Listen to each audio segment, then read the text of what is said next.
दिल्ली येथे विद्यार्थी आंदोलनादरम्यान विद्यार्थ्यांसोबत पोलिसांनी केलेला लाठीचार्ज आणि अत्याचार विरोधात पोलिसांवर कारवाई करण्याची मागणी भीम आर्मीच्या वतीने करण्यात आली आहे। परभणी जिल्हाधिकारी यांना दिलेल्या निवेदनामध्ये राष्ट्रपतींकडे या प्रकरणासाठी स्वतंत्र आणि निष्पक्ष चौकशी करावी आणि दोषींविरोधात कडक कारवाई करावी अशी मागणी देखील करण्यात आली आहे। प्रतिनिधी रियाज कुरेशी, DLP न्यूज, परभणी। जंतर मंतर या ठिकाणी विद्यार्थ्यांच्या चाललेल्या आंदोलनामध्ये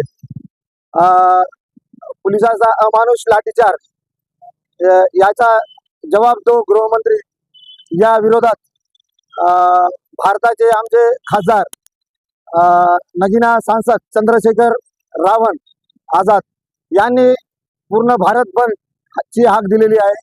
या भारत बंद आंदोलनाचा एक झंझावात म्हणून आम्ही एक कलेक्टर साहेबांना एक निवेदन दिलेलं आहे की विद्यार्थ्यांवर झालेल्या लाठी हल्ल्याचा जवाब दो, की विद्यार्थ्यांवर अमानुष लाठी हल्ला करणाऱ्या पोलिसांवर योग्य कारवाई होऊन त्यांना निलंबित करण्यात यावे अशी भीम आर्मीची मागणी आहे।